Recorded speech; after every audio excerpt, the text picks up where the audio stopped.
Hi, Dr. Sukhi. Welcome to the podcast. Hi, Krista. Great to be here. Thanks for having me. Yeah, I'm so delighted to have this conversation with you. You are definitely one of my people, so I can't wait to tell everybody all about the work that you do. My first question, I always sit back and relax and I let my guests do the hard work here, and I want to allow you some space to introduce yourself to the audience about who you are and what you do. Absolutely.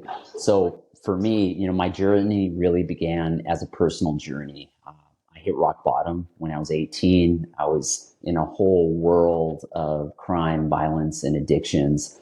And when finally got my life back on track, I just had such a deep reverence for the human mind and body during my healing process. I really much dedicated the next 10 years of my life in post secondary school. By formal training, I'm a physiologist and a doctor of chiropractic. And I really had a focus and energy in understanding our self healing, self regulating abilities. So I did a very deep dive during my education process into the nervous system, cell biology, and it was really connecting the dots between how biology connects through our physiology and then bringing in my personal passion, which was quantum physics, because I was on a journey of self discovery and exploration. So I really decided I wanted to combine that. I've been in practice for over 20 years. I've developed these really powerful neural coherence integration techniques. I've spoken in stages across North America, South America, Europe, and Asia. I'm a best-selling author, and I've trained thousands of natural, holistic healthcare practitioners throughout the world. And most importantly, my message is the greatest technology lives within each and every one of us. And we don't need to focus on doing things on the outside. We just need to cultivate and nurture this beautiful thing on the inside. And there's no challenges, no symptoms, no sickness, no disease, no obstacles that is greater than that technology. So that's kind of been my life journey. I love that. Yeah, I love all of that. All of your posts on your Instagram are really inspiring as well too. So definitely have everyone check that out. The second Awesome. question is always just sort of this quantitative and qualitative question that I've kept in since the beginning of the podcast. I'm always interested in everyone's evolution, which it sounds like you are as well. Most of us are plunked into some sort of religion of origin, and then as we evolve, we either grow away from it or we stay in it, or some Mm. combination of those two things. What was that journey like for you? So my background is my family's originally from India. I was born in Glasgow, Scotland, raised in Canada. I moved here at a very young age. And my parents were very Indian and very much part of the Sikh community, so Sikhism. And I was raised in that sort of ideology. Very kind, very loving parents, hard workers, did their best to put a roof over our head, food on the table, and we used to spend a lot of time at the temple. And growing up, I absolutely hated it. It's just it was like pulling teeth making me try to go there. But the irony that has come of it is now, I've been a meditator for decades, and a lot of those ideas and concepts, I speak the language, I understood what was being said, and these universal principles of life, I feel, have come full circle. I turned 50 this year, so I've been on the planet for 5 decades. So it's like, wow, like all those things that I was being preached to as a young child and a teenager didn't fully materialize and actualize until sort of the last decade of my life. Yeah, yeah, that's beautiful. I think we all have similar experiences like that too. So it's interesting that you did as well. So riffing on that idea of evolution as we move through our lives, one of the things that you're really about is harnessing our own, natural ability to grow and evolve. I think as human beings, we forget that we're also part of nature. I think it's really easy to forget that nature has seasons, nature regenerates, nature dies, and it becomes rebirth in various different ways. And I think that happens to us a lot. So let's talk a little bit about your idea about growth and evolution and why it's important on not just the human experience, but our spiritual experience as more than human being. Absolutely.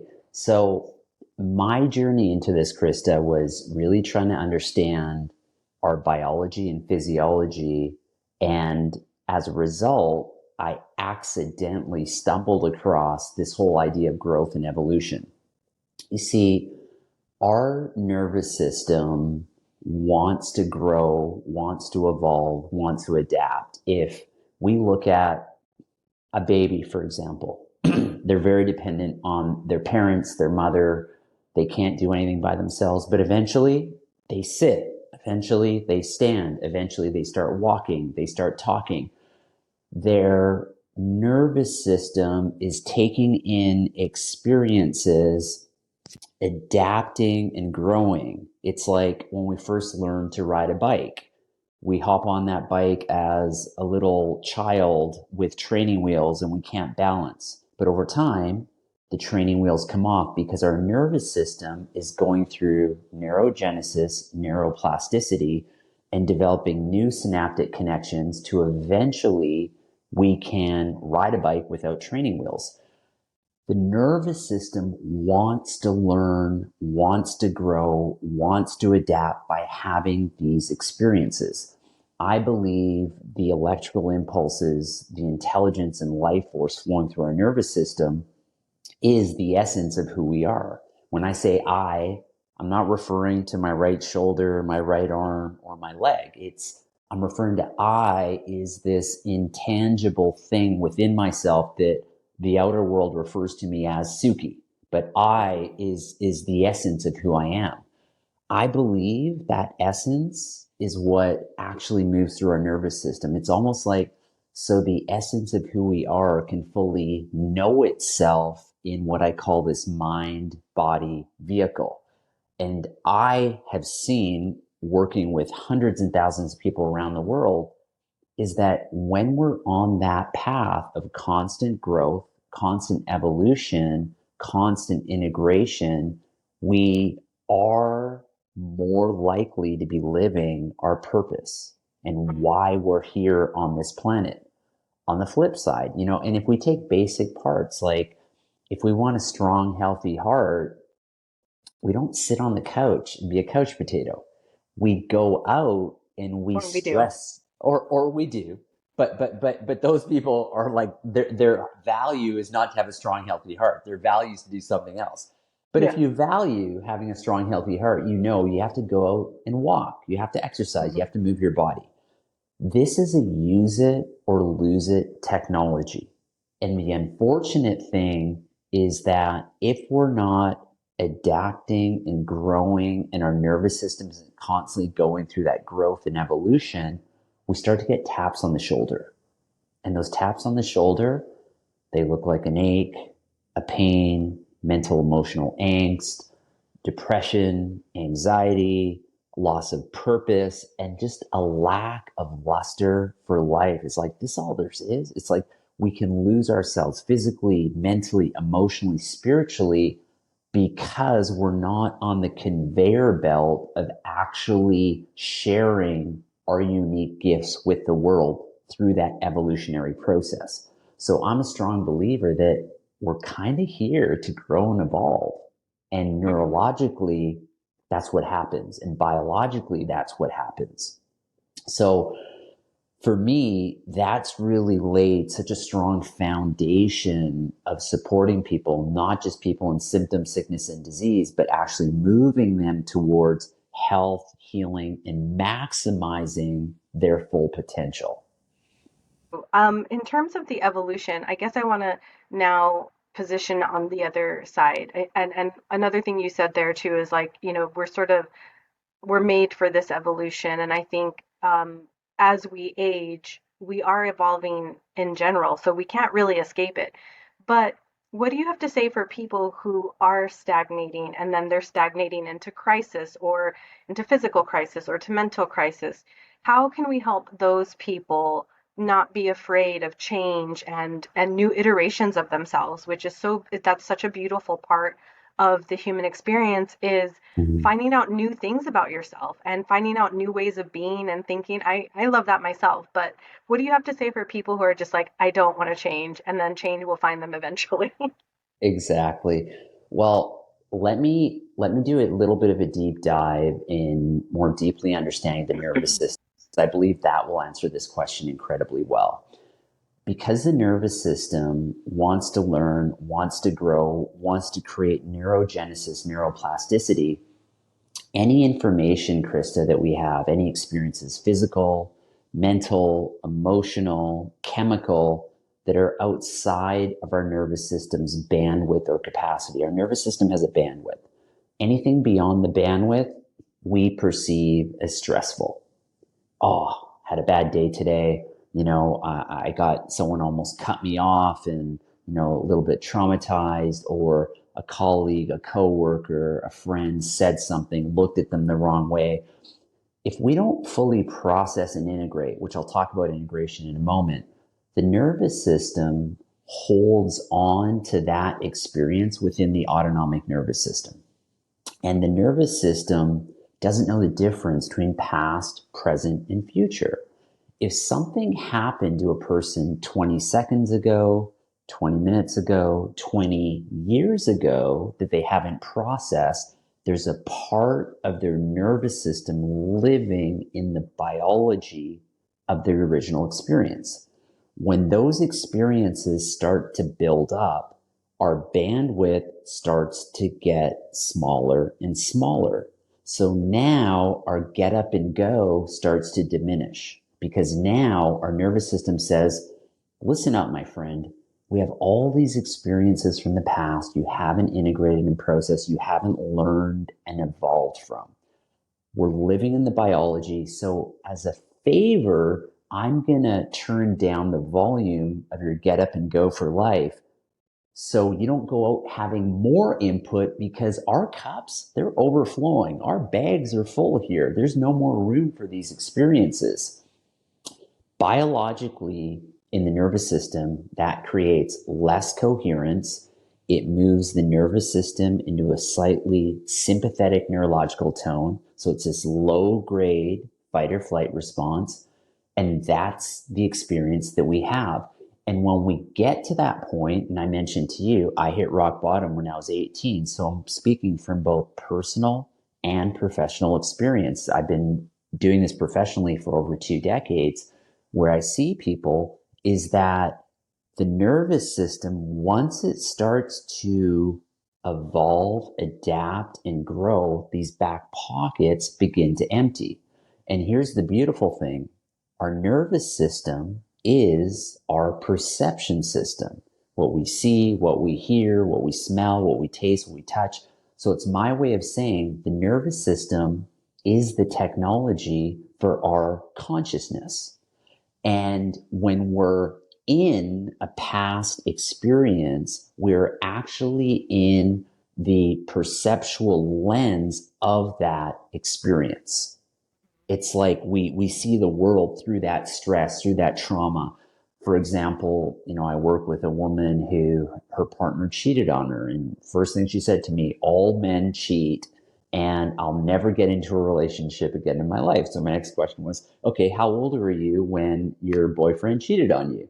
And she thought I was a mind reader. I'm like, I'm not a mind reader. It's just that's your lens. So I know that's the experience. But once she integrated that, she was able to be in a relationship, get married, have children, et cetera, because she transcended that perceptual lens. So my advice, having said that, my advice for people is we have to engage on integrating those experiences, which is a healing process, which is getting the nervous system back into coherence, back into a parasympathetic state. And when that starts to happen, you transcend what's holding back, because those are the root causes of feeling everything that you shared. The goal and intention is not to get comfortable. The goal and intention is to get to the root cause of what's leading to that effect. And that's the challenge with our model of healthcare is we've been thrown into this corner where we feel crappy and we're looking for the fastest thing on the outside to make us feel better. It's like we're addressing the effects, but not the root cause. And it's fine to do that temporarily, but over time, that's going to catch up with you where there's not going to be something from the outside that still elicits that same comfortable effect. I love that visual analogy of your pockets emptying. I think that's such a great way to think about as you are allowing your nervous system to relax more. That does give you more bandwidth. I think that's really beautiful, and I think it ties in perfectly with my next question, which is, if we're going on a healing journey, it means that we are addressing the past and we are revisiting those old memories and past pain and situations that might keep us stuck in living as ourselves in this present moment. And one of the key components of that is integration, which is that you've got to address that old wound, and then you've got to, give it enough healing so that it doesn't affect you in your current life. And then then you can use that integration as sort of fuel to alchemize and transform and transmute your life in really interesting, I think, and beautiful ways. Most people that come on this podcast have had very similar stories to you. They have not allowed their mistakes, their pain, their trauma to define them. They've actually used them to really paint a different picture in life for themselves. So when we think about integration, I was wondering, what are some top three things for you for somebody who is in the process of starting the healing journey and they haven't quite gotten over the threshold of integration? What would be some top three things they would be wanting to think about as they're starting to transition into integration? Awesome. So when you separate the nervous system, it's important to understand that only 5% of the nervous system is conscious, whereas 95% is the autonomic nervous system. We're sitting here, we're feeling either in pain or stressed out or overwhelmed. We don't have the vitality to get up and go. Yet we can revisit an old trauma in our mind. But if it doesn't change the biology, that 95%, it's going to be an uphill battle. So for me, all my tips will be based on addressing the 95%. The first thing that's just so simple that people can do is we can tune in to our breath, because here's a litmus test. People who are living in an absence of coherence and sympathetic tone, they breathe very shallow, and their inhalation is actually going to be longer than their exhalation. It means your nervous system's in sympathetic tone.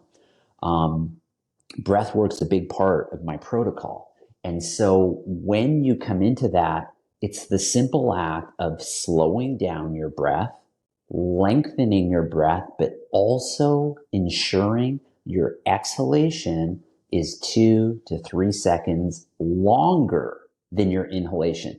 In fact, if you're feeling stressed out, overwhelmed, you have to give a speech in front of people and you have sweaty palms. If you took 30 seconds, you closed your eyes and you breathed in for 4 seconds and breathed out for 7 seconds, in 30 seconds, you would feel more relaxed, more calm. People listening to this, give it a try. It's that easy, because what that does is it moves your nervous system to a higher state of parasympathetic tone.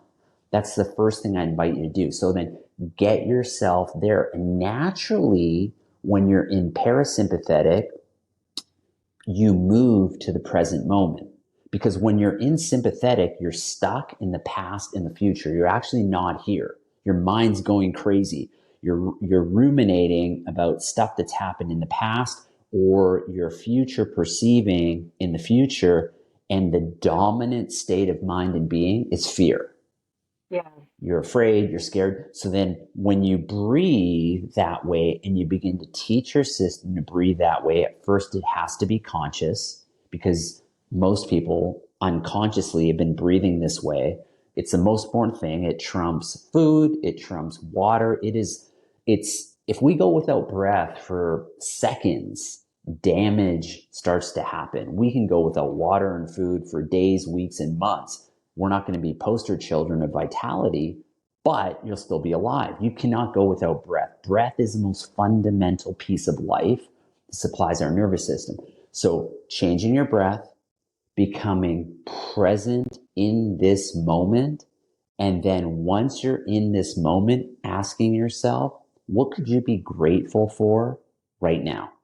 That's like three very simple things that can actually get your nervous system in coherence that starts that integration process. Mhm. I think it's interesting how many of us are walking around holding our breath all the time. I think It if is. like I notice it too with myself sometimes when I'm like stressed or I'm busy or I have like way too many things to do. I can tell my breath gets shallow and I'm not really taking into account, and that exhalation too is such a release. I think it's one of the most like understated practices I think people can incorporate, because you just feel it coming, like everything coming out of your nervous system and your body. And I think I do it a lot too, and I won't do it because the mic is right here. But even just doing that, like, where you're just like Yeah, literally totally. blowing raspberries out and just getting whatever is sort of like that tension that's in there. And I think in healing too, which is the work that you're doing too, is like it is really hard and painful to go back and look at things. And so most people, we do avoid wanting to heal because every time we look at the thing, it hurts. And so Hmm. I think what you're talking about there about offering that breath work so that we can start that integration really helps remind you in the present moment you're not in that place in the past, which is huge. Huge, absolutely huge. And, again, it's like I know the best sort of therapists, counselors have the ability to activate the autonomic nervous system. And for me, a big part of my journey was certainly working with the stories. But eventually, once I went to the nervous system, my healing journey, which is cell regeneration to a higher level of organization, took quantum leaps. And so Mhm. for me, my personal journey with working on the nervous system was so transformational. Obviously, I decided to dedicate my life to it and provide this service for other people as well. So it's important for people to understand that we don't have to get into the dirt, if you will, of this stuff. Like we don't have to, you start bringing quantum physics into the equation. You don't have to like hash it out, with your mom or sibling. Something happened 20 years ago and sit down. Sure, that's one way. But for me, there's cleaner ways of doing it And where when simpler you ways. simpler, cleaner, more loving, where when you change within yourself, now that entanglement dynamic with that other person is also transformed, where you'll see them at a dinner party or Christmas dinner or something like that, and there's no charge. And you can Right. actually be in this moment with them, not be in the past with them. And it's a powerful thing. It's so powerful. I highly recommend it to everyone. Okay, I want to talk about your book, and full disclosure for the listening audience, I haven't read this, but I did read some snippets that are available if you go onto Amazon and other places that I thought were really interesting. One thing that I found really interesting about the book was, from my own personal journey, was embracing uncertainty. And your book is called uh, Beyond Body, Beyond Mind, Overcoming Uncertainty and Transcend Challenge to Fulfill Your Dreams. So when we think about uncertainty, I think as human beings, we have this desire to want to create a lot of certainty. So we do that Mhm. by, believing in specific things, by creating a lot of control systems around ourselves and safety nets and planning and organizing. And I'll throw myself in there too. But at some point, we do have to embrace uncertainty. And what I Mhm. learned in my experience, and I'm really curious as to what you say, is like embracing the uncertainty allowed me a really beautiful depth of freedom that I had never experienced before. And Mhm. specifically, I'll just use this example. In my early religious experience, there was a lot of fear around death. And it was like, what will happen to your soul when you die? Unpacking that and untangling that for myself and coming to terms with death in a very different way and the uncertainty and the unknownness of it really liberated me in a way that was super beautiful. But for you, what does that mean, embracing uncertainty? And how does your book tell people to use that to fulfill their dreams and live into their purpose? Mm, beautiful question and a big question. So, the nervous system is constantly interacting with what quantum physics refers to as the unified field. So the field around us where every single possibility exists is this wavelength. And when we attune our nervous system to a certain calibration, frequency, vibration, that wave collapses into a particle of reality and becomes our worldview. Now, that is a polite way of saying where I presently am. It's like that thing saying, I know what I know, but I also don't know what I do not know. Yeah. And when we are where we are presently, every single person, we all have our own blinders on, Krista. And with those blinders, we can't see what's beyond them because that's where our nervous system, our awareness and consciousness presently is. And so uncertainty is simply on the other side of this blinder, which the original perception for most people is, I don't want to go there. And it's almost reverse engineering saying, well, knowing that there's all these possibilities, I'm open to all these possibilities that are available for the goodness of my life and my being. So it's understanding how our nervous system interacts with the unified field, knowing there's endless possibilities available for us, and our uncertainty is only based on our limitation of our perception or consciousness. And the moment we start to open that up, my whole life experience has been just a series of breadcrumbs opening up to uncertainty, which has brought so much goodness, so much more vitality, love, connection into my life as a result of that. So we can hold on to where we are, and control actually creates the absence of evolution and growth. That was our other conversation we had earlier. So the more we control, actually, the more we're stuck. And the more we control, the more we're in survival and fear, because we just, if one little kink in this armor moves, the whole, Lego house comes falling down, if you will.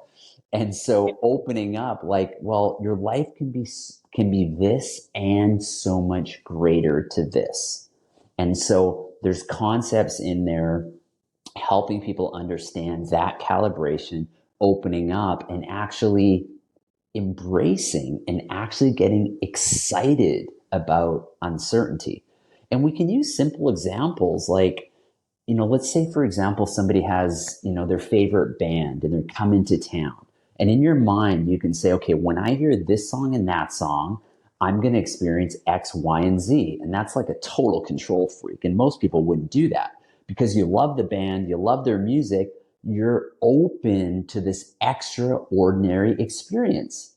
That's uncertainty. You don't know. You might feel super happy. You might feel excited. You might be dancing on someone's shoulders.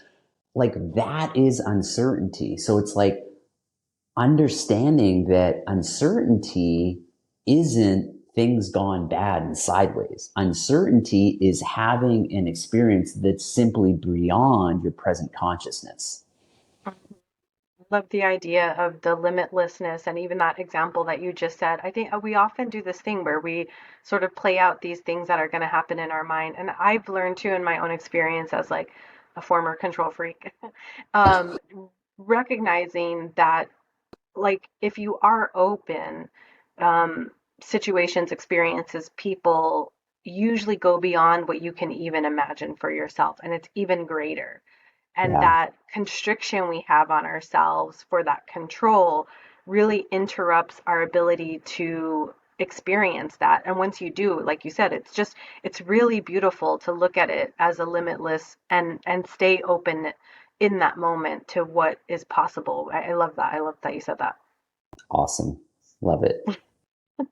So I wanted to ask you, as we've gone through like sort of the main points here, you know, thinking about the collective, and in your TED talk you did mention specifically that you felt like humanity is acting as a single organism, and it's been such a weird time, I would say, in humanity over the last 50 years with like technology changing, iPhones, social media, all of this stuff. And at face value, I think you can look at humanity, and if you're a pessimist, you can say we're becoming more divided. If you're an optimist, you can say, I think there's an awakening happening here. I think there's a shift that's going on. It's not all coming together yet, but I see it. So for you, when you said that, I was really moved by that idea because I believe wholeheartedly in this as well. So we've talked a lot about the individual, but if we're all doing this work as the individual and we're contributing to the whole, you know, what does that look like? So for you, Dr. Suki, what do you imagine we're going towards as the collective? Yeah, I mean, such a big question. And as a collective, I believe that we are here. So, the essence of who we are, we can call it what we want. Our essence, our inner being, our soul, our spirit can fully know itself. We can return to this connection, to this wholeness, to this oneness. And it's like the bridge, the journey to get there, we have to go through self discovery and evolution. And let's talk about that word discovery. Discovery is to stop covering up. So removing the husk, removing the shell. And in the process of removing the husk and shell, stop covering up, it has to be unearthed. And when you unearth something, it looks a little bit messy. And that's what I believe we're actually going through. We're going through this process of unearthing systems, whether those systems are healthcare, government, economics. You know, we're seeing changes in so many different things. And the other piece I'll share with people is the future is unwritten. And the more energy, resources, consciousness you give to a future, because this is our default. Our default is fear because our nervous system is looking for that saber-toothed tiger coming around the corner, right? So that's our default, right? So our default for the future is doom and gloom. And I remind people, just so you know, you spend your time reading those blogs on that WhatsApp feed, doing these different things here, these videos. I mean, you can watch those things, but if you're giving all your energy to that, you're actually increasing the probability of that happening in the future. So it's like, well, you're afraid of it, you don't want it, you're spending all your energy calibrating your nervous system to be at that resonance. So knowing, I constantly remind myself the future is unwritten. I have young daughters.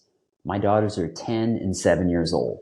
So for me, it's all about how do I make this world a better place for their generation and future generations. That's where my single focus is this looking at, for me, I'm kind of halfway through life. I turned 50 in a couple of months here. So it's like looking at that saying, had a good life. It's not ending anytime soon, yet, I have these beautiful little souls in my home with my wife, and how do we help them navigate the waters? And I do believe because we are so potent, we're so powerful, because when we give energy to anything, that begins to unfold. So I ask people to be so incredibly strong and powerful in what they're imprinting in their consciousness. Have a strong filter, because that's going to influence your present, that's going to influence your future tomorrow and the coming generations.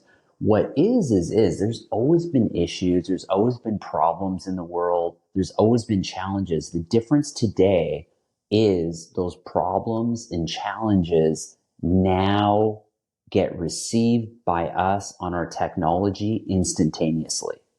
Whereas Yeah. like 50 years ago, there'd be a problem on the other side of the world, and it might take 6 months for us to, figure out there's an actual problem, because that's when the 6 o'clock news decided to cover it.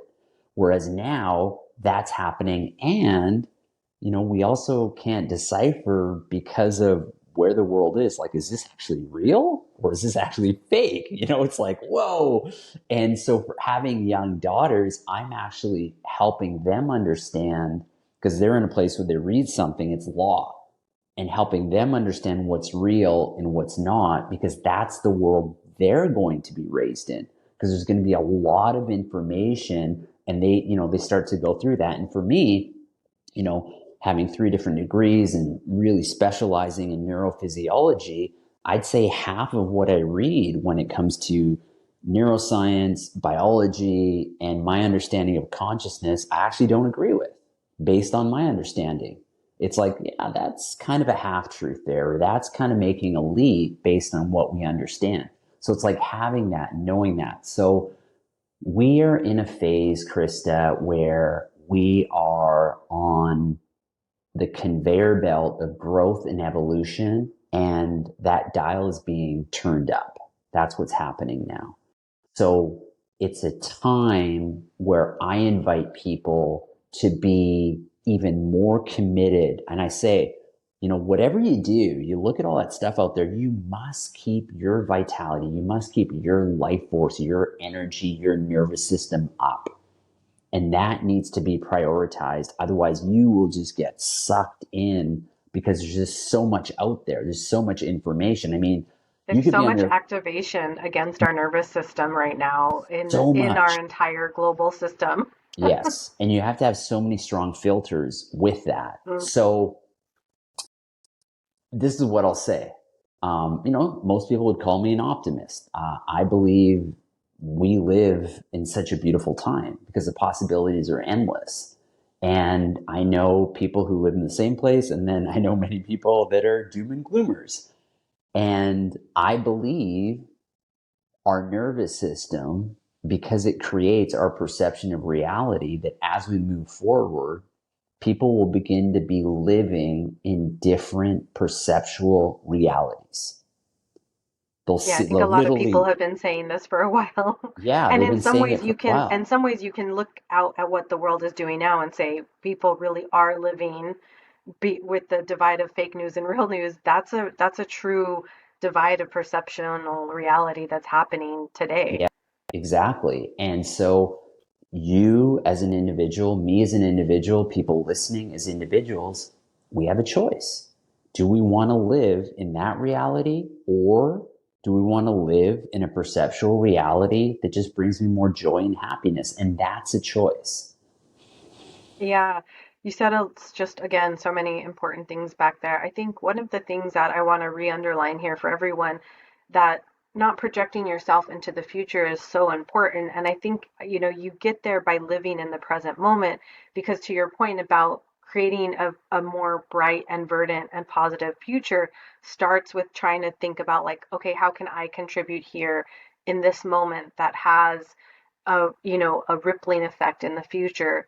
But I think if we get stuck in the past, or we start projecting too much into the future under the guise of a lot of fear, then we will create, like you didn't say this, but basically a self-fulfilling prophecy of a lot of negative outcomes, which could, bring us down as a species. But we have, I think, a lot of opportunity right now to really deep dive into the present moment and decide, like, what kind of earth am I trying to create and contribute to, so that there's something for, when I'm not here physically anymore, that there's something out there for the world.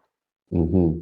Absolutely. And the one piece I'll add to that, Krista, is something simple that we all can do is, when we want to know what that filter is just ask ourselves, is this moving my nervous system to more of what I want to see in the world, or less of what I want to see in the world? Yeah, And if you spend your days putting your nervous system into frequencies of perceptual as and consciousness of the things you don't want to see in the world, you're actually creating more of that. So it's exactly. just an opportunity to take a step back and be like, hey, I think I need to clean this up. I think I need to clean my relationship with technology, information, what's out there, to start flooding my nervous system with what serves my nervous system, not just what I'm reading, taking in, but a lifestyle that creates more coherence. So I'm in this moment and I'm thriving. And that's the question people need to ask themselves to be able to do that. That discernment is so critical. And even Dr. Robin McKay and I were just talking about this in our last interview, and we were saying how once you experience not having your nervous system activated and how good it feels just to be at peace and at stasis and just you know the difference. But right now there's just so many people that are not discerning. And I love that you said if you want to create discernment there, all you have to do is like check in with your physical self. It's not about like, is this thing true, or trying to, rabble rouse with your family or friends or social media. It's really about like, am I getting physically activated here? And if I am, do I feel fear or judgment or like whatever, blank, put anything in there. That's a really great way to say, do I want to feel like this later on? Like, do I want Mm-hmm. this to perpetuate in myself and to be like this forever? And the question or the answer should be no. It should be no, because in the end, the only person that you're either harming or catapulting forward is yourself. Yeah. And this is your life and your choice. You get to choose that. This is not for anybody else. It's just you. Yeah, And huge. we only really get this one life that most of us can remember. I do believe in Yeah, reincarnation myself, but yeah, like even if I believe in reincarnation, like I can't access all of that right now. I just have this moment that's in front of me, and like how am I going to contribute to non-injury of myself and non-injury of the collective, and then try to move things forward, inch by inch. totally. Yeah, absolutely. Um, So a lot of people that come to this podcast are alchemists, and that's a fancy word for saying, you're a healer and you're somebody who's interested in evolution and growth and all of the things. But for you specifically, I wondered in your journey, you did talk about it briefly at the introduction, but I wonder if there was like a specific example when you realized that you could lean into the challenges, the obstacles, the setbacks, whatever they were, and then you could actually use those to give yourself momentum, not let them define you. What do you have to say about that experience? Do you have a specific moment in time that you remember, like, oh, I'm not going to stay victimized, I'm actually have a lot of power here and I'm not going to give it away? Totally. So, it's a powerful question. And Chris, it takes me to a place where I hit rock bottom. I was like lows of lows. And when you get to that place, there is more of you that doesn't want to be here and wants to take your life than does not. And I share in the prologue of my book what actually happened in greater detail. But in the end, I had a failed suicide attempt on the street. I had what I call a divinely orchestrated experience, is really what I call it. And in that moment, when I collapsed on the ground, there was a part of me, Krista, that wanted to be here a little bit more than the part of me that did not want to be here anymore. I was 18 years old, so that was 32, 33 years ago. And that was my transformational point. I was in a total catatonic state for 3 months, getting out of a bed, putting a sweatshirt and pair of jeans on, and going to the couch was a good day in those 3 months. That was a good day. Eventually, that happened every day. Eventually, I could go for a walk in the front yard. Eventually, down the street. I just kept pushing my envelopes when I literally had that nervous system breakdown. And so from that, I realized I had to continually push the edges of my boundaries that presently appeared like challenges and obstacles. And what I didn't share is I'm an ultra endurance athlete. I've ran 100-mile ultra marathons. Um, Next week, actually, I'm competing in my 8th Ironman race. And I am on this journey not to impress people, but to impress upon us when we keep pushing the edge of those challenges and boundaries. That's ultimately where our growth and our evolution and the essence of who we are begins to fully express. And for me, when people say, "Oh, why are you an ultra endurance athlete?" And I'm like, well, it's kind of like the life of a monk in solitude. The amount of time I have I to mean, the amount of spend. discipline, yeah. Yeah, the amount, it's like I love me, myself, and I, and it allows me to be a better husband, a better father, a better human being, a better doc, a better speaker, facilitator, etc. When I'm connected to who I am a better version of myself.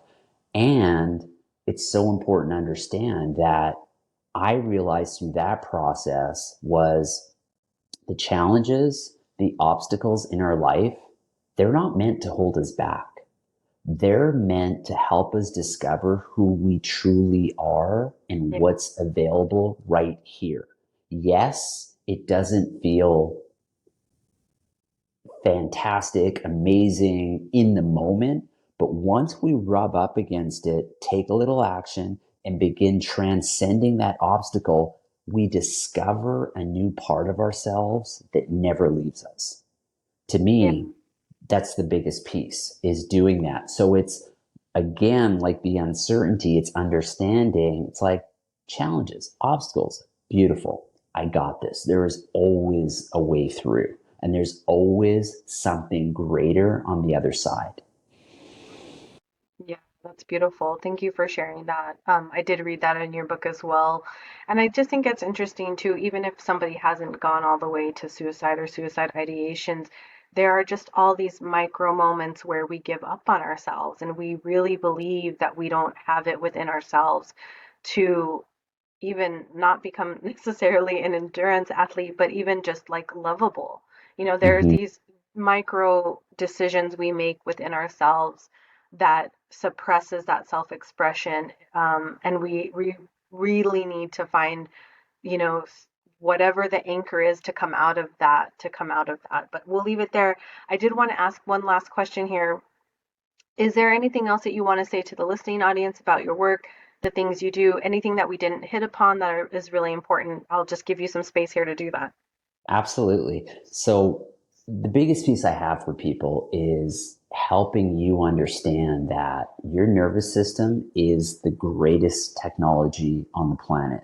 And what I know is that we live in a world that distracts us from what's in here. So that's the foundation of my work. Check me out. If you hop on drsukhi.com, I have a free ebook, and it's a short read, but that ebook will help you understand how truly potent and powerful you are, and to help you begin that journey and process to cultivate and nurture that. And that's my message for people, is that you are so powerful and amazing. And once you learn how to activate that beautiful intelligence and technology within you, you start to become a greater version of yourself. Beautiful. I love that. So we always end in gratitude, and I'm going to give you an option here to say three things that you're grateful for, either this week, this month, this year, that are sort of in your heart center right now. Awesome. Number one, I'm incredibly grateful for my family, my wife, my 2 daughters, my days. My sun sets and rises with them. They're my reason for being. It's why I do the work I do to make this world a more beautiful place. Number two, to have the opportunity to express our full potential. I'm very excited to be racing Ironman, really short, it'll be my 8th Ironman, that I can't wait to toe that start line and just take a crack at it and to give my best and give my all. And number three, the challenges, the obstacles, because it's the challenges and obstacles that have helped me arrive to where I am today and will continue to help me become the greatest expression of who I am as a human being. So I've embraced the challenges and obstacles and seen them as a beautiful gift from this universe. Yeah. Well, we'll leave it there, and I had a great time with you today, and I'm glad we were able to connect in this way. Awesome. Thank you, Krista. Appreciate it. This podcast was written, directed, and produced by me, your host, Krista Xiomara, in alignment with LightCasting. Music curated and created by Mr. Pixie. You can find I'm Awake Now What on all social media channels by searching IANW Podcast. Head over to your favorite podcast app and subscribe, download, rate, and review. Come back every Sunday to partake in a new and enlightening conversation. May you be filled with love and light until we meet again.